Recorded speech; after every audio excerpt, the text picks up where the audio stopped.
A park ranger was simply doing a routine patrol in a popular park when he noticed something strange in the swamp. Rusted school lockers, bound together with chains, had been lying there for decades. But when one of them was finally opened, what was inside shocked everyone. Subscribe to the channel and write in the comments which city or country you're watching this video from. The park existed in the public imagination as a promise.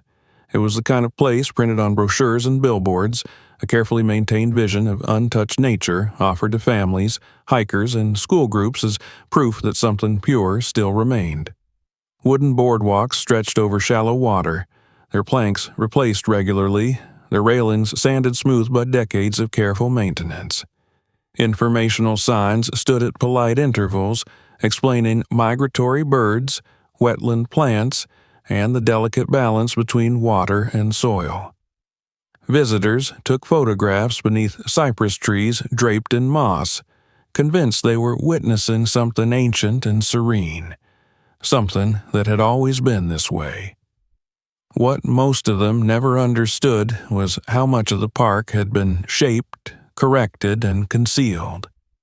Beneath the curated paths and scenic overlooks lay a far larger territory that did not appear on maps handed out at the entrance gates. Beyond the last public trail marker, the land changed character. The soil grew softer, the air heavier.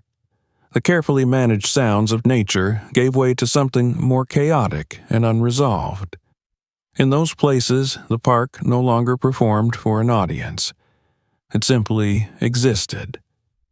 The ranger knew this better than most.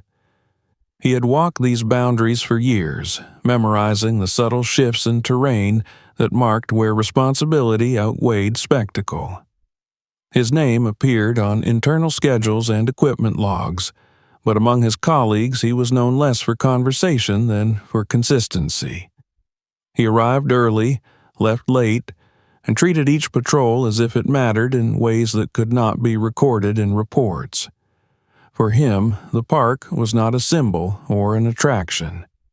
It was a living system layered with time, shaped as much by human decisions as by water and weather.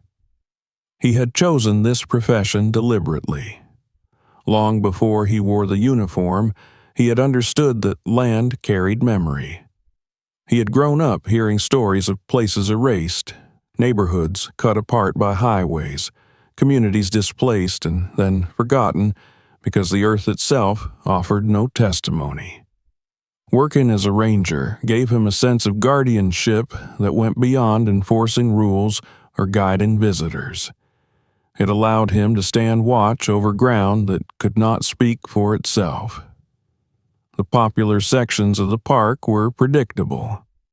Tour buses arrived on schedule. Families followed loops designed to bring them back safely to parking lots. Volunteers restocked pamphlet racks and swept debris from observation decks. Everything about that side of the park suggested order and reassurance. But the ranger's assignments often took him elsewhere, into areas marked on internal charts with neutral designations that disguised their complexity. Some were labeled as flood control zones, others as restoration areas, still others simply as restricted wetlands. These zones had histories no one bothered to recount anymore. They had been drained, reflooded, rerouted, and abandoned over decades of policy changes and funding shifts. Old service roads vanished into vegetation. Wooden platforms collapsed and were left where they fell. In certain places, rusted markers protruded from the mud, their original purpose lost to time. The ranger made note of all of it, not because he expected to need the information, but because neglect often began with forgetting. That morning, the park was quieter than usual. A recent storm had passed through the region, dumping heavy rain upstream and swelling the waterways that fed into the wetlands. While the public areas remained open, Internal advisories had been issued for staff to inspect vulnerable sections of the park. Flooding changed landscapes quickly, uncovering things that had been hidden for years or burying features that once stood in plain sight. The ranger reviewed the advisory notices and compared them with his own knowledge of the terrain. One section caught his attention immediately. It was an area he had walked dozens of times, a stretch of swampland that bordered a decommissioned service canal. The official language described it as stable but sensitive, prone to erosion after prolonged rainfall. What the notice did not mention was how little documentation existed about what lay beneath its surface. He prepared his gear methodically, checking his boots, securing his radio, and reviewing old survey maps stored digitally on his device. The maps were incomplete, stitched together from different decades, each reflecting a different philosophy of land management. Some marked features that no longer existed. Others showed blank spaces where the ranger knew there was terrain that had simply never been fully cataloged. As he drove toward the restricted access point, the familiar divide between the park's public face and its concealed reality became evident. The road narrowed, the signage disappeared, and the manicured edges gave way to wild growth pressing close to the vehicle. When he parked and stepped out, the air felt heavier, saturated with moisture and the faint metallic scent that often followed flooding. The path into the wetlands was not a trail in the traditional sense. It was a route known only to staff, shaped by repeated passage rather than design. Fallen branches and exposed roots forced him to move carefully, testing each step before committing his weight. The ground yielded underfoot, water pooling around his boots before slowly receding. As he advanced deeper into the restricted zone, the storm's effects became more apparent. Water lines clung to tree trunks higher than usual, and debris hung suspended in branches where the current had carried it. In some places, the flood had scoured away layers of sediment, exposing darker soil beneath. The ranger paused frequently, scanning the surroundings, noting changes that might require further attention. It was during one of these pauses that he felt a subtle shift in awareness, a sense that something in the landscape did not align with its surroundings. At first, it was nothing more than an impression, a barely perceptible regularity where there should have been disorder. He adjusted his position, angling his view between the roots of several trees, and that was when he noticed it. Amid the tangled vegetation and uneven ground, there was a line that was too straight. Nature rarely produced right angles, and yet here was a faint but unmistakable edge, partially obscured by mud and plant matter. The ranger moved closer, lowering himself carefully to avoid disturbing the saturated soil. He brushed aside leaves and vines, revealing a surface that resisted his touch. Metal. The discovery did not immediately alarm him. The park contained remnants of past infrastructure scattered throughout its boundaries. Old pipes, discarded equipment, and forgotten machinery occasionally surfaced after storms. What unsettled him was the shape and orientation of this object. As he cleared more debris, the straight line extended, forming a corner, then another edge, suggesting a larger structure beneath the mud. He worked slowly, methodically, uncovering enough to understand that this was not a single object but part of something larger. The metal was corroded, its original color barely visible beneath layers of rust and residue. As more of it emerged, the ranger realized he was looking at the side of a locker, the kind once common in schools and institutional buildings. He continued clearing, his movements careful, his breathing steady.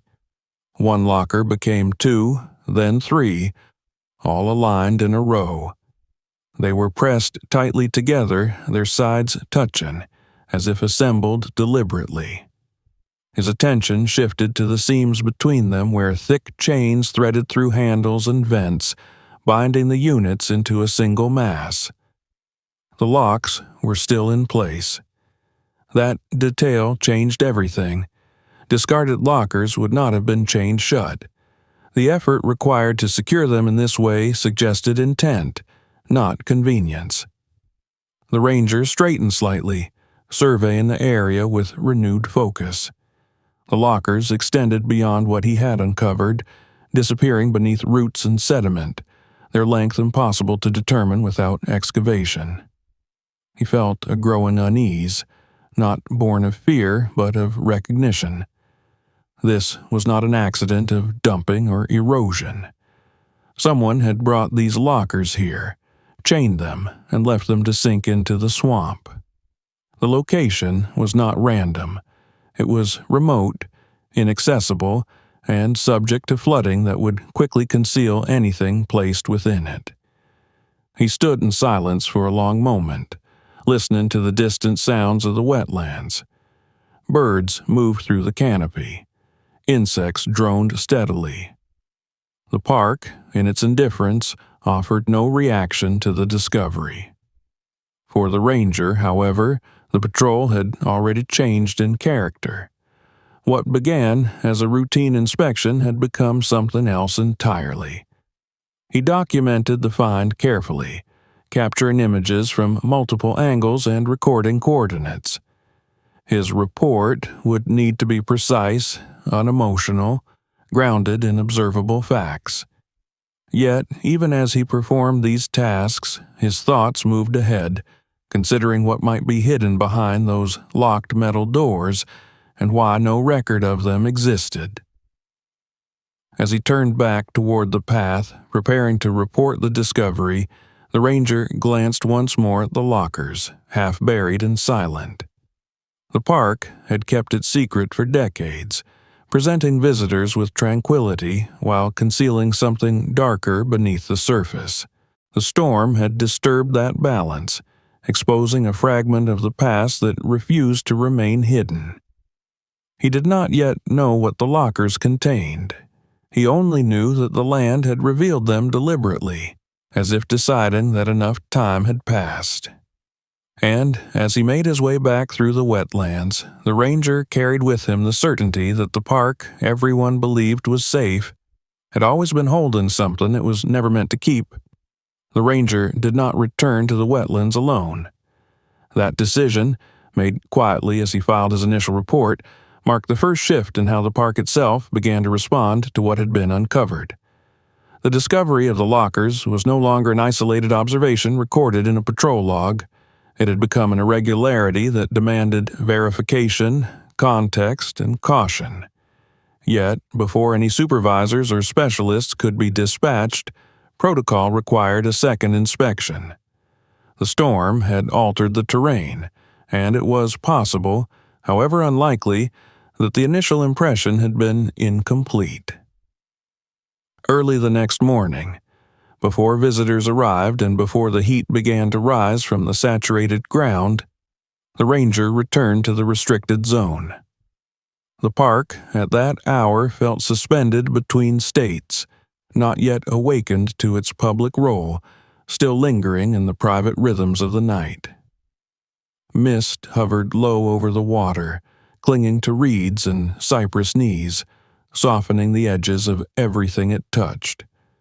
The air carried the smell of decay and renewal, vegetation breaking down even as new growth pushed upward through the mud. The route felt different now. Where the previous day's patrol had been routine until its abrupt disruption, this walk carried an undercurrent of expectation. Every step seemed heavier, not because the ground was less stable, but because the ranger knew precisely where he was going and why. The land no longer presented itself as an environment to be monitored. It had become a site of inquiry. As he moved deeper into the swamp, he paid closer attention to the subtle details he might have otherwise overlooked. the way the water pooled unnaturally in certain depressions, the absence of smaller plant life near the area of discovery, the faint discoloration of the mud, darker and more viscous than elsewhere. These were not dramatic signs, but together they suggested prolonged disturbance, something introduced into the ecosystem that did not belong. When the lockers came into view again, partially obscured by vegetation and shadow, their presence felt more imposing than it had the day before. What had initially appeared as a curious anomaly now asserted itself as a deliberate intrusion. The straight lines and uniform shapes stood in stark contrast to the organic chaos of the swamp. They looked less like debris and more like a structure that had been buried intentionally. The ranger approached slowly, retracing his previous steps. He knelt near the exposed corner and resumed clearing away the remaining mud, expanding the visible area. The metal was colder than the surrounding soil, its surface pitted and flaking under his gloves. As more of the row emerged, the scale of the find became clearer. The lockers extended further than he had first realized, disappearing beneath the waterlogged earth in both directions. He followed the line with his eyes, counting at least a dozen units visible, possibly more still concealed. Each locker was identical in size and design, unmistakably institutional, the kind mass-produced for schools and government facilities in the mid-20th century. Their uniformity suggested they had all come from the same place, removed at the same time, transported and discarded as a single entity. The chains binding them were thick, industrial-grade, looped through handles and vents with a precision that ruled out improvisation. This was not the work of someone disposing of scrap metal casually. The locks, though corroded, remained intact, their mechanisms frozen by rust but unbroken. The ranger examined one closely, noting that it had been secured while the locker was still functional, before exposure to water and time rendered it inert. He straightened and scanned the surrounding area, looking for any trace of access routes that might explain how such a heavy structure had been brought into the swamp.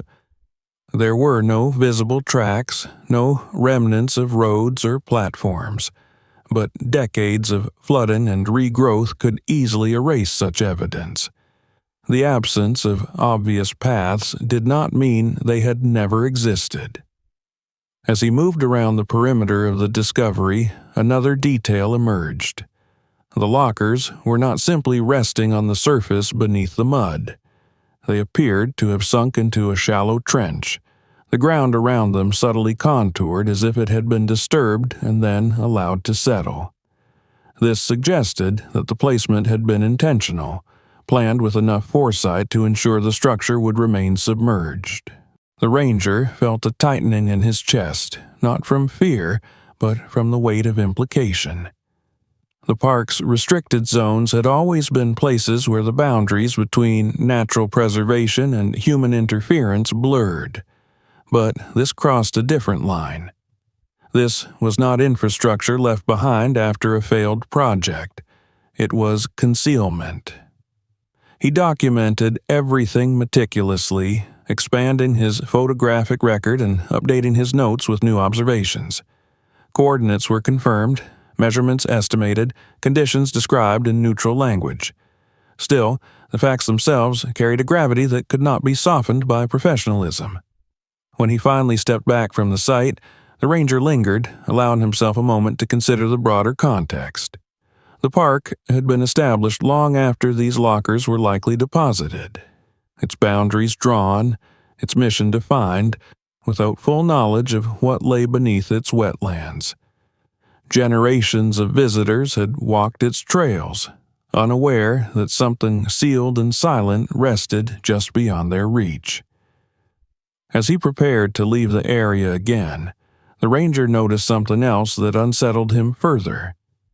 Near the base of one locker, partially obscured by mud, was a fragment of faded paint that suggested a number, perhaps an inventory marking. He could not make out the full designation, but its presence reinforced the impression that these lockers had once been part of a system, cataloged and accounted for, before being deliberately erased. The walk back felt longer. Each sound in the swamp seemed amplified, each movement scrutinized. The ranger was acutely aware now that the land was no longer neutral ground. It had become a witness, holding on to evidence long after those responsible believed it lost. By the time he reached his vehicle, the ranger had already decided that this discovery could not be handled quietly. Whatever lay inside those lockers had been sealed away with intention and effort. The storm had merely accelerated an exposure that was perhaps inevitable. Water receded, sediment shifted, and eventually, even the most carefully buried secrets found their way back to the surface. As he drove toward headquarters to escalate the report, the ranger understood that the park's identity was about to change. The anomaly in the swamp was no longer just an irregularity in the landscape. It was the first visible fracture in a carefully maintained illusion of safety and simplicity, a sign that beneath the park's tranquil exterior lay a history that had never truly been resolved. By the time the ranger reached headquarters, the park had already begun to wake. Maintenance vehicles rolled through service roads, radios crackled with routine updates, and the administrative building hummed with the familiar rhythm of daily operations. On the surface, nothing had changed. Yet the information he carried with him shifted the weight of every ordinary detail. The park still functioned, but it did so unknowingly, standing atop something that no longer fit within its official narrative. He filed his report formally, attaching photographs, coordinates, and a measured description of the discovery. He avoided speculation, focusing instead on observable facts: the number of lockers visible, their condition, the chains and locks, the apparent trench beneath them. The language was precise, deliberately restrained. Experience had taught him that credibility depended on clarity, especially when introducing something that would inevitably disrupt routine. The initial response from administration was cautious. Supervisors reviewed the material in silence, their expressions revealing little beyond professional concern. Old infrastructure remnants were not unheard of, and the park had encountered hazardous materials before. Still, the deliberate chaining and the scale of the structure prevented an easy dismissal. The decision was made to halt public access to the nearest adjacent area under the guise of flood-related safety concerns while a deeper review was conducted. The next step was archival verification. If the lockers had been placed there legally or as part of an old project, there would be some record of it. The ranger was asked to assist, not because he was an archivist, but because he understood the terrain and could help contextualize whatever documents were uncovered. The park's archives were housed in a climate-controlled room beneath the administrative wing, a quiet space filled with filing cabinets, shelves of binders, and digital terminals that accessed scanned records. The ranger had been there before, usually for minor reference checks. This time the search felt different. It was no longer about confirming dates or boundaries, it was about finding absence. They began with land acquisition records, tracing ownership of the wetlands before the park's establishment. The documents showed a familiar pattern: private holdings consolidated through state purchase, followed by federal designation. There were references to drainage efforts, failed agricultural use, and eventual abandonment. Nothing unusual. No mention of disposal sites, storage facilities, or waste management operations. Next came infrastructure maps. Blueprints from various decades revealed service roads, canals, pump stations, and temporary structures built and dismantled as land management philosophies evolved. The ranger compared these maps with his memory of the terrain. Some features aligned, others had vanished entirely. Yet none corresponded to the precise location or scale of the lockers. They moved on to environmental impact assessments, particularly those conducted during the park's early years. These reports cataloged contamination risks, previous land use concerns, and mitigation strategies. The language was thorough, often excessively so, but again, there was nothing that matched what had been found in the swamp. No flagged anomalies, no unresolved hazards. What became increasingly apparent was not what the archives contained, but what they did not. There were gaps in certain periods, especially the years preceding the park's establishment. Some documents referenced earlier studies without including them. Others mentioned prior conditions vaguely, as if the authors themselves had incomplete information. It was not proof of wrongdoing, but it suggested discontinuity, a break in record-keeping that could conceal as much as it revealed. The ranger felt a familiar frustration. He had encountered this before in other contexts, the way official histories smoothed over complexities to present a cleaner story. The park, like many protected lands, had been framed as a restoration project, a return to nature. That narrative left little room for acknowledging inconvenient remnants of human activity that did not fit neatly into preservation goals. As the hours passed, the search expanded beyond the park's own records. State environmental agencies were contacted, their databases queried for any permits or violations linked to the area. The responses were slow, fragmented, and largely unhelpful. Jurisdictional changes over the decades had scattered responsibility across multiple offices, some of which no longer existed in their original form. By late afternoon, the administrative mood had shifted. What began as cautious curiosity edged toward concern. The absence of documentation made it increasingly difficult to explain the lockers as benign. Without records, liability questions emerged. Environmental risk assessments would be required. Law enforcement would need to be notified, if only as a precaution. The ranger returned to the archives one last time that day, alone now, reviewing a set of microfilmed county planning documents from the mid-20th century. These were not park records, but municipal files transferred during a reorganization years earlier. He scrolled through zoning changes, infrastructure proposals, and budget summaries, most of them mundane. Then he noticed a reference that stopped him. It was brief and easy to overlook, a single line in a larger report discussing the closure of a regional educational facility. The document did not name the institution directly, referring to it only by function and location. There was mention of decommissioning procedures and disposal costs associated with equipment and materials. The specifics were absent, deferred to another report that was not included. The ranger noted the reference carefully, marking it for follow-up. It was not enough to establish a connection, but it introduced a possibility.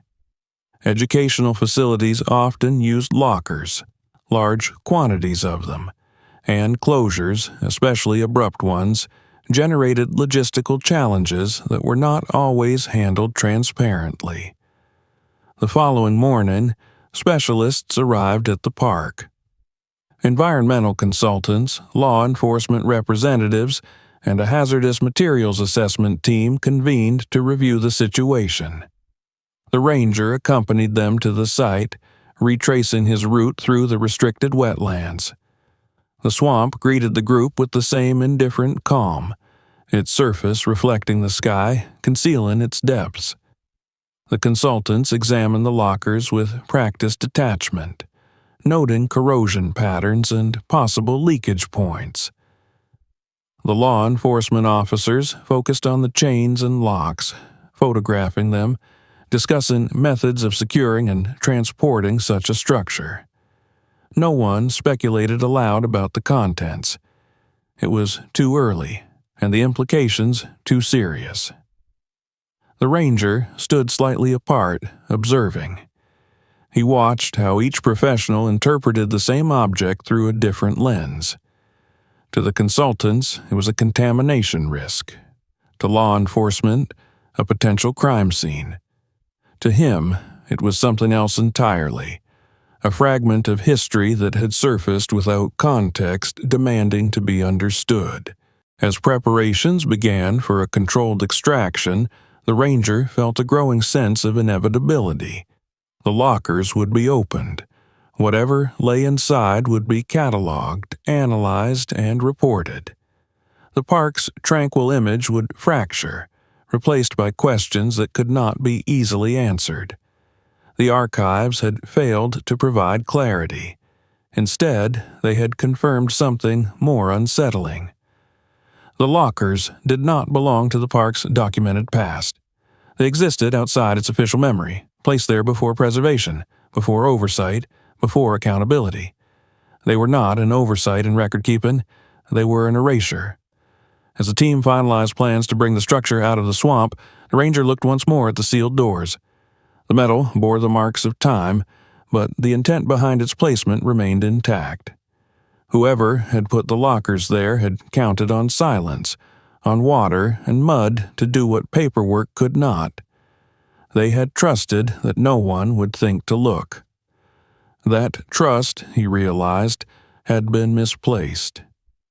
The decision to remove the lockers from the swamp was made with a caution that bordered on reverence.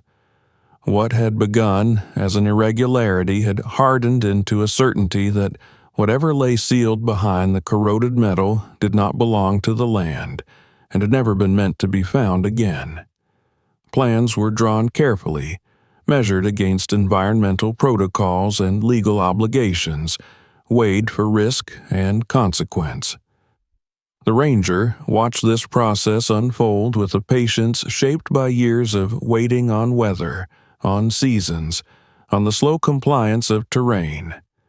Still, there was an urgency beneath the restraint, a shared understanding among those involved that the longer the lockers remained submerged, the greater the danger they posed. On the morning of the extraction, the swamp looked deceptively calm. A thin veil of mist clung to the water, softening the outlines of trees and disguising the machinery that had been maneuvered into position along the restricted access route. A temporary road of reinforced mats had been laid to support the weight of the crane and support vehicles. The ground, saturated and unstable, resisted every attempt to impose order upon it, but the preparation had been thorough. There would be no rushing this process. The ranger arrived early, standing at the edge of the operation as the crews made final adjustments. He had walked this stretch of wetlands countless times, but seeing it transformed into a site of extraction altered his perception of it. The familiar sounds of birds and insects were now punctuated by the low mechanical hum of engines and the occasional metallic clang as equipment was tested. The swamp, indifferent as ever, absorbed these intrusions without protest. When the crane's cable was finally lowered into the water, the depth of the concealment became evident.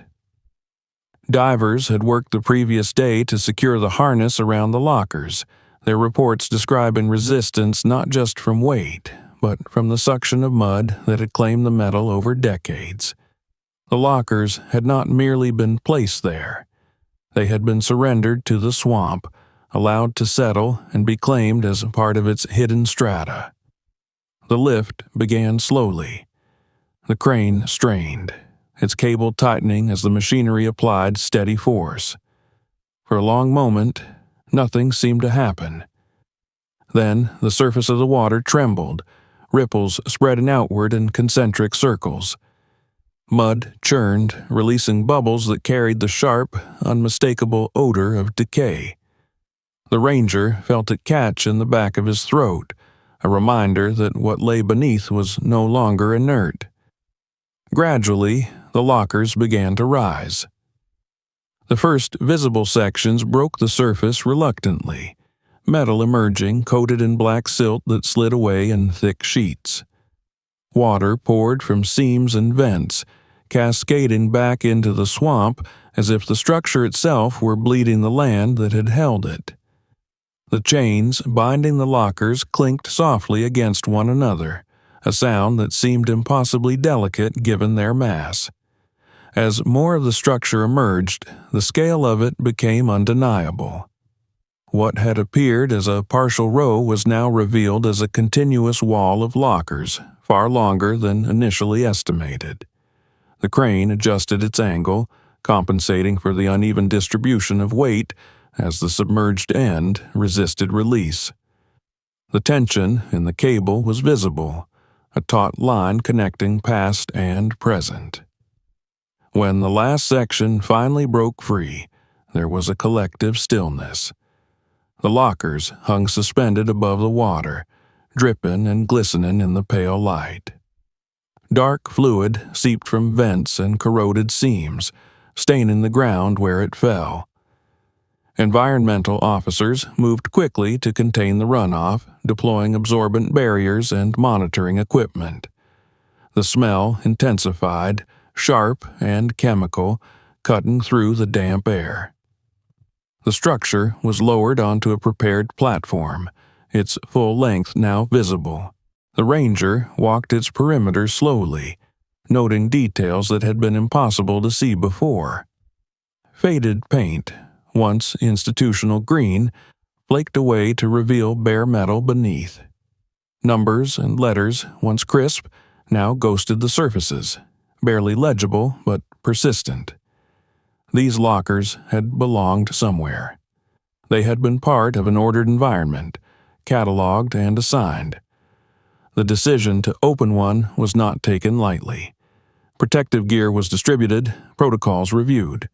There was discussion of whether to transport the structure intact to a controlled facility, but concerns about leakage and stability argued against further movement. If there was a breach, it needed to happen here, where containment measures were already in place.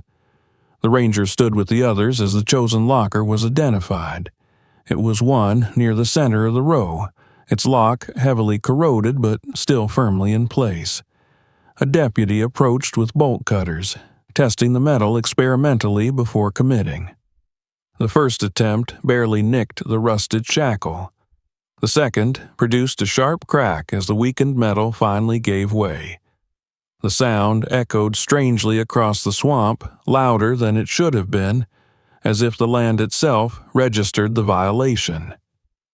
The lock fell to the ground, landing with a dull thud. For a moment, no one moved. The locker door, warped by time and pressure, resisted when the deputy pulled on it. Then, with a groan that seemed almost organic, the metal began to open. The ranger was close enough to see inside as the gap widened. At first, his mind struggled to categorize what his eyes registered. The interior was packed, not with debris or tools, but with containers stacked meticulously from floor to ceiling. Glass reflected the light in dull, uneven glints. Liquid sloshed faintly as the door moved, the motion setting off a subtle, collective shift within. The smell hit next. It was unmistakable and overwhelming, a chemical sharpness that cut through every other sensation. Several people stepped back instinctively, hands rising to masks that suddenly felt inadequate. The ranger felt his stomach tighten, his breath shallow despite himself. As the door opened fully, the contents resolved into clarity. Glass jars of varying sizes filled the locker, each sealed and labeled, though most labels had long since faded. The liquid inside was cloudy, preserving shapes that should never have been confined to such spaces. Human anatomical specimens were arranged with a precision that suggested routine, not haste. Limbs, organs, fragments of bodies reduced to study materials. And then there were the smaller forms. Late-term fetuses suspended in their glass prisons, their presence undeniable and devastating. The ranger felt a wave of vertigo, the ground seeming to tilt beneath his feet. This was no longer an abstract violation or an environmental hazard. It was a record of lives reduced to objects, cataloged and then discarded. The deputy stepped back sharply, his reaction mirrored by others. The professionals who had maintained composure through the extraction now struggled to mask their shock. Cameras were raised, documentation began automatically, but the atmosphere had shifted irreversibly. The site was no longer just a recovery operation, it was a crime scene. The ranger found himself unable to look away, not out of morbid fascination, but because turning away felt like another form of abandonment. These remains had been sealed away deliberately, hidden from scrutiny, denied acknowledgement. To look now was to bear witness, to accept the burden of knowing. Orders were given quietly but firmly. The area was secured. Additional containment measures were deployed. Communications were made to federal authorities, the implications too serious to remain within local jurisdiction. The remaining lockers would not be opened until specialized teams arrived, but the truth had already escaped confinement. As the sun climbed higher, burning away the last of the mist, the swamp took on an unsettling clarity. The lockers sat exposed, their secret breached, their presence undeniable. The ranger stood at the edge of the platform, feeling the weight of the moment settle into him. The park he had believed he understood had revealed a layer of itself that could never be unseen. What had been buried here was not simply waste. It was evidence of systematic decisions, of lives treated as expendable, of a past that had relied on silence and obscurity to absolve itself. The breach of that single locker had fractured more than metal. It had broken open a history that would demand reckoning.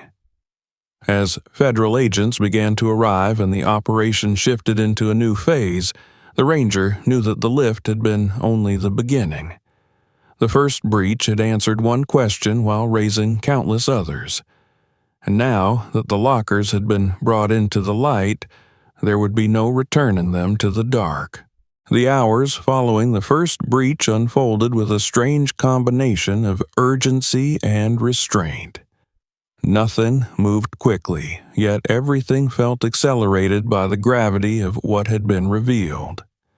The locker door remained open, its contents exposed to daylight for the first time since they had been sealed away. Specialists in protective gear worked methodically, documenting every angle, every label fragment, every variation in glass thickness and seal integrity. The ranger stayed close, not because he was required to, but because leaving felt like surrendering responsibility at the very moment it had become most tangible. As containment tents were erected and portable lighting positioned, the interior of the locker was examined in greater detail. What had initially registered as overwhelming horror began to resolve into patterns. The jars were not placed randomly. They were arranged by size and type, the smaller vessels positioned toward the top, the heavier ones braced below. Each shelf bore the marks of long-term storage, faint outlines where glass had rested unmoving for decades. This was not a hurried disposal. It was a transfer, executed with care, as if the integrity of the contents mattered even as their existence was being erased. The ranger watched as one jar was carefully removed and held up to the light. The glass was thick, industrial, designed for laboratory use rather than display. The liquid inside had clouded over time, but the shape it preserved was unmistakable. Labels clung stubbornly to the surface, their ink faded but not entirely lost. Inventory numbers, dates, abbreviated notations hinted at classification systems no longer in use. They spoke of procedures and protocols, of a place where such specimens were routine. As the examination continued, it became clear that the locker contained a mixture of materials. Alongside the jars were sealed metal containers and plastic-wrapped bundles, their contents less immediately visible but no less disturbing. When one such bundle was unwrapped under controlled conditions, it revealed personal effects preserved by accident rather than intention. A folded piece of paper disintegrated at the edges when touched, but enough remained to show handwritten lines, uneven and youthful. A photograph, its image nearly washed away, suggested a group of adolescents standing in front of a brick building, their expressions indistinct but their posture unmistakably formal. The ranger felt a tightening in his chest as the implications settled. These were not anonymous specimens sourced from distant institutions. The presence of personal items, however degraded, anchored the contents to individual lives. Somewhere, at some point, these people had existed beyond the confines of glass and labels. They had names, histories, relationships that had been severed and then deliberately forgotten.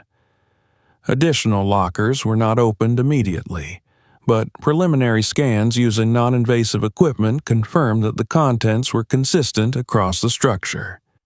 Each unit appeared to house similar collections, varying in volume and composition, but adhering to the same organizational logic. The scale of the discovery expanded with every confirmation. What had seemed horrific as an isolated locker now threatened to become overwhelming as a system. Federal agents arrived as the day progressed, their presence formalizing what everyone already understood. This was no longer a matter of environmental contamination alone. The involvement of human remains, particularly those preserved under conditions suggesting institutional control, elevated the case beyond local authority. Jurisdiction shifted quietly but decisively. The ranger was interviewed briefly, his account recorded and cross-referenced with earlier reports. He spoke carefully, describing what he had seen without embellishment, resisting the urge to interpret. Yet, even in his restraint, the weight of the truth pressed through. He emphasized the arrangement, the care taken in storage, the deliberate chaining and concealment. These details mattered. They pointed toward intent. As the investigation progressed, specialists began compiling an inventory of the visible contents, working from the breached locker outward. Each jar was photographed, assigned a temporary identifier, and logged. The process was slow, painstaking, and emotionally taxing. Even those accustomed to forensic work showed signs of strain. There was something uniquely unsettling about remains that had been preserved not as evidence of a crime, but as remnants of sanctioned activity. The ranger found himself reflecting on the language used around him. Terms like specimens, materials, and contents circulated easily, necessary for professional detachment but insufficient to capture what lay before them. He understood the need for such language, yet he could not fully adopt it. To him, the objects in the locker resisted abstraction. They asserted their humanity through sheer persistence. As night approached, temporary security lighting cast stark shadows across the site. The swamp, once dim and concealing, now appeared exposed and brittle under artificial illumination. Insects gathered around the lights, their movement frenetic against the stillness of the lockers. The juxtaposition felt symbolic. Life drawn inexorably toward a place defined by its denial. The ranger remained on site longer than required, assisting where he could, observing where he could not. He noticed how often people paused when handling the smaller jars, how their movements slowed, their hands steadied with conscious effort. No one spoke openly about it, but the presence of fetal remains had shifted the emotional center of the operation. These were not distant historical artifacts. They challenged assumptions about consent, purpose, and the boundaries of ethical practice. Late into the night, preliminary findings were shared among the investigative team. The labels, though degraded, suggested a time frame consistent with the mid-20th century. The style of notation, the materials used, and the preservation methods aligned with academic medical practices of that era.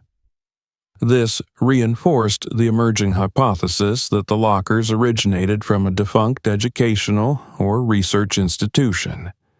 The ranger recalled the archival reference he had uncovered, the vague mention of disposal costs associated with a closed educational facility.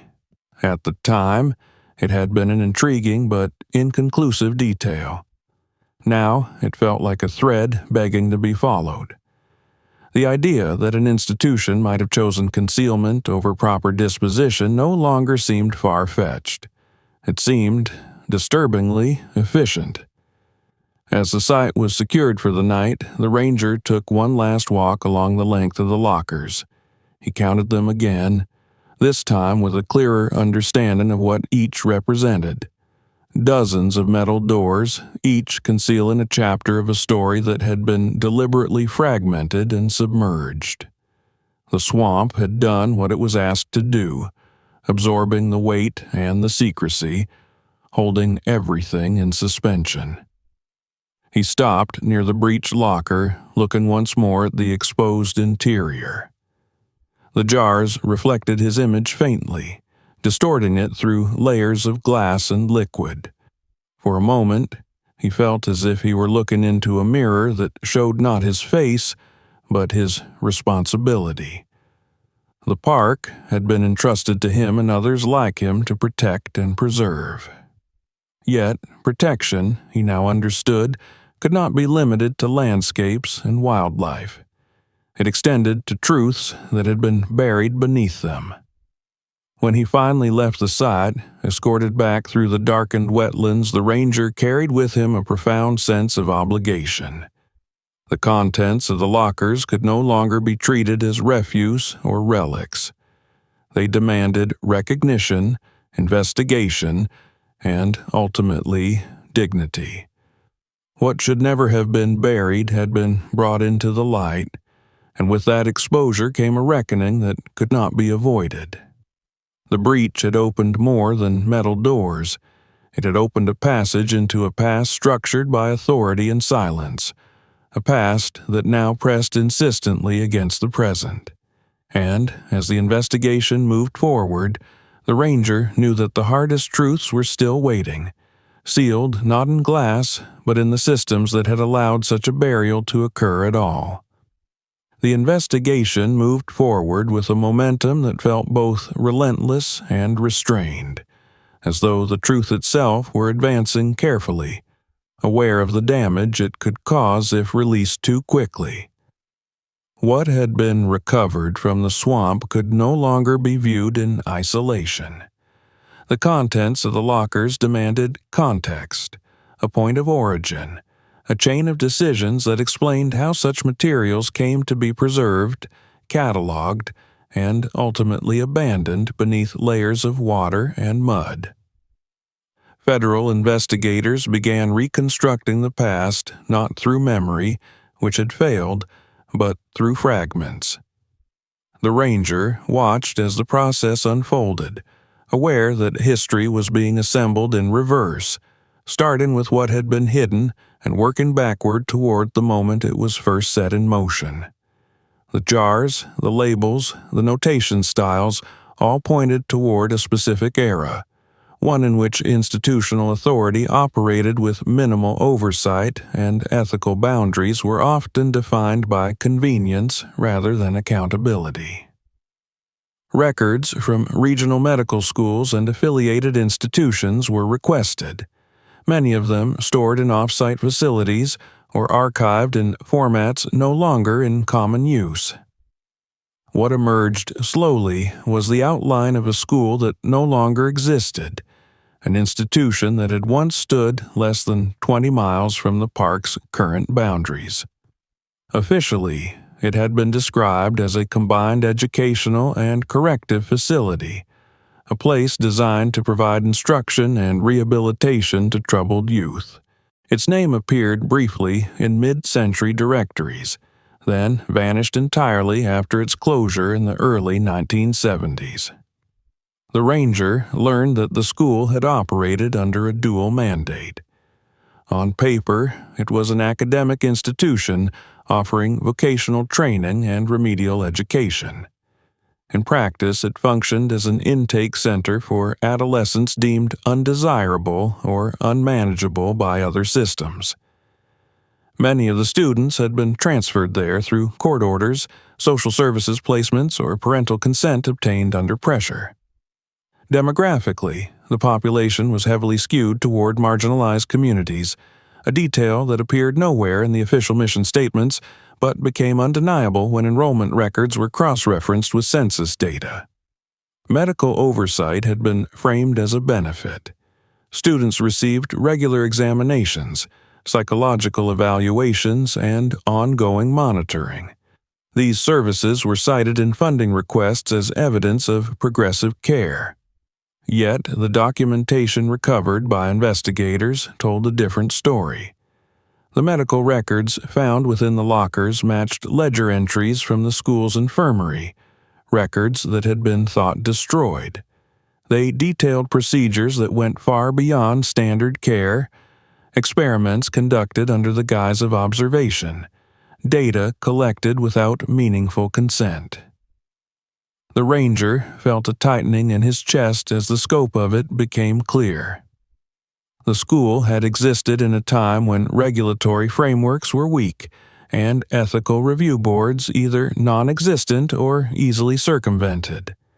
Research ambitions often outpaced moral considerations, especially when the subjects were those society had already sidelined. The students had been seen not as individuals but as resources, their bodies and development treated as variables in long-term studies. When the school was eventually shut down, the official reason cited was restructuring and budgetary constraints. There had been no public scandal, no trial, no reckoning. Staff were reassigned or retired. Buildings were sold or demolished. The institution dissolved quietly, leaving behind little more than a footnote in municipal records. What remained was the problem of what to do with the materials it had accumulated. Proper disposal of biological specimens required incineration or burial under strict regulations, processes that were expensive and subject to oversight. Investigators uncovered correspondence suggesting that administrators sought alternatives, framing the issue as a logistical challenge rather than an ethical one. A private disposal contractor was eventually engaged, tasked with clearing out equipment and materials quickly and discreetly. It was here that the trail converged unmistakably with the swamp. Invoices recovered from county archives referenced transportation costs to an unspecified remote site. No coordinates were listed, no permits attached. The language was vague, deliberately so. The Ranger recognized the pattern. Ambiguity was not accidental, it was protection. The choice of the wetlands had been calculated. At the time, the area was not a protected park, but a neglected stretch of land considered unusable for development. Seasonal flooding made access difficult, and its ecological complexity discouraged scrutiny. Dumping the lockers there ensured that they would sink, settle, and be forgotten. Water would obscure them. Time would erase the rest. The ranger imagined the process as it must have unfolded decades earlier. Trucks arriving under cover of routine operations. The lockers still sealed, loaded, and transported as units. The chains tightened not out of necessity, but out of finality. Once submerged, there would be no reason to return. As investigators pieced together this sequence, the emotional tone of the case shifted. What had initially been framed as improper disposal hardened into something more damning. The concealment was not incidental. It was intentional, motivated by the desire to avoid cost, exposure, and accountability. The decision to drown the evidence reflected a belief that the people represented within the lockers did not warrant remembrance. The ranger struggled with that realization more than he expected. He had spent his career protecting land from exploitation, from careless use and deliberate harm. Yet this history revealed a different kind of violence, one that did not scar the landscape visibly, but left a residue no less destructive. The swamp had been turned into an accomplice, a silent partner in erasure. As the findings were prepared for public release, discussions arose about how much detail to disclose. There were concerns about liability, institutional reputation, and potential legal consequences. Some argued for restraint, for focusing on environmental remediation rather than historical accountability. Others pushed back, insisting that the full truth must be acknowledged. The ranger found himself firmly aligned with the latter. He had seen firsthand what silence allowed. The park's tranquility had been built, in part, on ignorance. To restore trust, that ignorance had to be dismantled. Late one evening, after another long day of briefings and document reviews, the ranger returned alone to the edge of the swamp. The extraction site was quiet now, secured and guarded, the lockers removed for further examination. The water had begun to reclaim the disturbed ground, smoothing over the scars left by machinery. It was as if the land were eager to resume its role as concealment. Standing there, the ranger reflected on how easily the past could be buried, not just physically, but socially. Institutions closed, records were lost, narratives shifted. Without deliberate effort, injustice dissolved into obscurity. But the swamp had not forgotten. It had held on to the truth, however reluctantly, until circumstances forced it upward. Flooding, erosion, chance, all had played their part. Yet it was human curiosity and responsibility that ultimately brought the history back into the open. The ranger understood now that the lockers were not merely containers. They were symbols of a system that had chosen expedience over humanity. A system that had assumed time and water would absolve it. That assumption had failed. As the investigation moved toward its next phase, focusing on consequences rather than origins, the ranger felt the weight of continuity. The past was no longer distant. It had intruded into the present, demanding response. And as the truth spread beyond the boundaries of the park, it would reshape not only public understanding, but the very meaning of preservation. The history that had been drowned was surfacing at last, and with it came an obligation that could no longer be deferred. The revelation did not remain contained within the boundaries of the park for long. News moved outward with a force that mirrored the floodwaters which had first exposed the lockers, seeping into every channel available, carrying the fragments of the truth far beyond the wetlands. What had begun as an internal investigation now unfolded in public view, and with that exposure came consequences that no containment protocol could fully control. The park was partially closed within days. Official notices cited environmental concerns and ongoing remediation. language chosen carefully to balance transparency with caution. Barricades appeared along trails that had once been open, and maps were revised to redirect visitors away from affected zones. Rangers, who were accustomed to guiding families and answering questions about wildlife, now found themselves managing confusion and unease. Visitors asked why their favorite paths were inaccessible, why the atmosphere felt tense, why the park seemed different. Answers were offered, measured, and factual, but the underlying truth could not be fully disguised. Environmental teams began the slow work of assessing contamination. Water samples were taken from multiple depths and locations, soil cores extracted and analyzed for chemical residue. The swamp, long considered resilient and self-correcting, was revealed to have absorbed more than organic decay. Traces of preservative compounds lingered in sediment layers, their concentrations highest near the site where the lockers had rested for decades. The ranger watched as data points accumulated, forming a picture of prolonged exposure that had gone unnoticed because no one had known to look. Remediation plans were drafted with the understanding that complete erasure was impossible. The swamp could be treated, filtered, monitored, but its history could not be undone. Some damage would remain, not necessarily visible, but present nonetheless. The ranger felt a familiar frustration at this reality. Preservation, he knew, was always a negotiation with loss. The difference now was that the loss carried a moral dimension as well as an ecological one. As environmental work progressed, another effort unfolded in parallel, quieter but no less significant. Investigators began cross-referencing the recovered materials with missing persons records, school enrollment lists, and fragmented medical archives.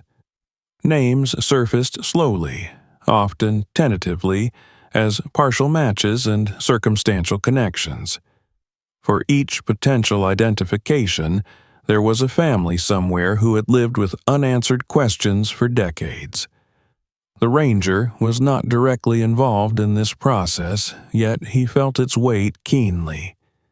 He had spent years learning how landscapes remembered, how water and soil preserved traces of the past. Now he was witnessing how people carried memory in different ways, through absence, through unresolved grief, through stories passed down without confirmation. The lockers had not only contained physical remains, they had sealed away closure. When the first families were contacted, the impact rippled outward. Some reacted with disbelief, others with a sorrow so deep it seemed to consume language itself. For a few, the news offered a grim relief, an end to uncertainty even as it introduced new pain. The ranger followed these developments from a distance, reading summaries, listening to briefings.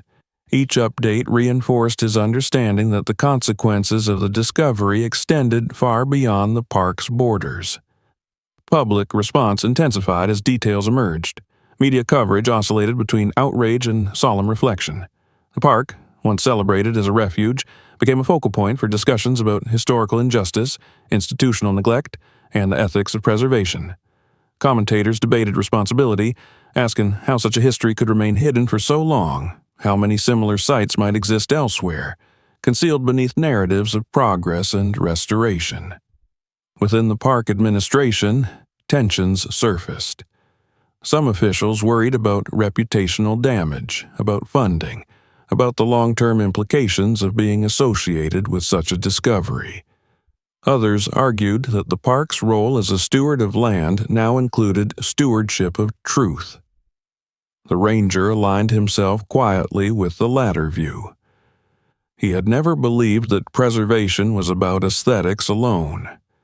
It was about integrity. Meetings stretched late into the evenings as policies were reconsidered. Training programs were revised to include historical context alongside environmental education. Restricted zones were reevaluated, not just for safety, but for what they might conceal. The ranger noticed a subtle shift in how his colleagues spoke about the land. There was more humility now, an acknowledgement that not everything beneath their care was benign. The park's closure affected the surrounding community in tangible ways. Local businesses that relied on tourism felt the strain immediately. Some residents expressed anger, blaming the investigation for economic disruption. Others expressed gratitude that the truth had finally surfaced, even at a cost. Community forums grew crowded, voices overlapping as people grappled with how to reconcile pride in the park with the knowledge of what it had concealed. The ranger attended several of these gatherings, not as an official spokesperson, but as a listener. He heard stories from longtime residents who remembered rumors about the old school, whispers that had circulated briefly before fading away. He heard from people who had fished the swamp for years, unaware of what lay beneath the water. Their reactions ranged from shock to guilt, emotions tangled with a sense of shared betrayal. Through it all, the ranger felt an internal conflict sharpen. He was proud of his role in uncovering the truth, yet he was acutely aware of the pain it had unleashed. He questioned himself in quiet moments, wondering whether ignorance, however unjust, might have spared some suffering. Each time, he returned to the same conclusion. Silence had not protected anyone. It had only delayed accountability. As weeks passed, the park began to reopen in stages. Clean zones were declared safe, trails restored with new signage that acknowledged the investigation without sensationalizing it. The swamp itself remained restricted, its future uncertain. It was no longer just a natural feature. It had become a site of memory, a place where history and ecology intersected uncomfortably. The ranger resumed his patrols, though they felt altered now. Each step carried a heightened awareness, not just of environmental impact, but of human presence, past and present. He found himself pausing more often, considering what lay beneath familiar ground, what stories remained untold simply because no one had thought to ask. The consequences of the discovery were not confined to policy changes or public discourse. They reshaped the ranger's understanding of his own role. He was no longer just a guardian of land. He was a witness to its past and an advocate for its truth. That responsibility weighed heavily, but it also clarified his purpose. As the investigation moved toward its final phase, focused on restitution and remembrance, the ranger sensed that the most important work was still ahead. Cleaning the swamp and reopening the park addressed immediate concerns, but they did not resolve the deeper question of how to honor what had been lost. The park had been changed irrevocably, not because its landscape was scarred, but because its story had expanded. It could no longer be presented as a simple sanctuary. It was now a place where beauty and harm coexisted, where preservation required honesty as much as protection. And within that complexity, the ranger continued his work, aware that the land he walked carried not only water and roots and wildlife, but the echoes of lives that had once been reduced to silence. By the time the final phase of the investigation began, the park no longer felt like the same place the ranger had once known. The changes were subtle in appearance but profound in meaning. Trails reopened, signage was replaced, and visitors gradually returned. Yet the land carried itself differently now, as if the truth that had surfaced had altered its posture. The swamp, once dismissed as an inaccessible margin of wilderness, had become a focal point of memory, its quiet no longer neutral. The decision regarding the remains was reached after long deliberation. Federal authorities, medical ethicists, representatives of affected families, and local officials weighed options that none of them had ever expected to confront. The conclusion, when it came, was unanimous in principle, if not in emotion. What had been preserved without consent and discarded without dignity would be returned as much as possible to a state of respect. The specimens were no longer evidence alone. They were human remains, and they would be treated as such. The ranger was present when the final transport left the secured facility. He watched as containers were loaded carefully, each labeled not with inventory numbers, but with identifiers meant to restore individuality. The process was quiet, deliberate, stripped of spectacle. There were no cameras allowed, no statements made. It was not an event meant for public consumption. It was an act of restitution. In the weeks that followed, families were given the option to receive remains when identification was possible. For some, there was closure in that finality. For others, the uncertainty persisted, records too incomplete to establish definitive connections. In those cases, the decision was made to enter the remains collectively, acknowledging both the shared injustice and the individuality that had been denied. The burial took place on a rise of land near the edge of the park, chosen not for its prominence, but for its quiet permanence. The site overlooked water, not the swamp itself, but a stretch of river that moved steadily, carrying reflections of sky and trees alike. The ranger stood among a small gathering of officials, family members, and community representatives. There were no speeches, no formal rituals imposed beyond what families chose to observe privately. The earth received what had been withheld from it for too long. In the days after, the site was marked with a modest memorial. It bore no grand inscriptions, no declarations meant to satisfy history books.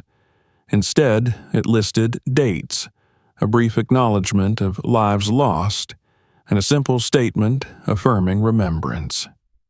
The ranger appreciated the restraint. Memory, he had learned, did not require embellishment to endure. As the park administration finalized plans to reopen all remaining areas, discussions turned toward how the site of discovery itself should be treated. Some argued for permanent closure, suggesting that continued access risked disrespect.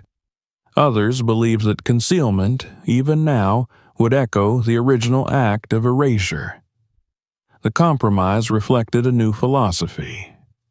The swamp would remain largely inaccessible, protected both for ecological reasons and out of reverence, but its story would be acknowledged openly in educational materials and guided programs.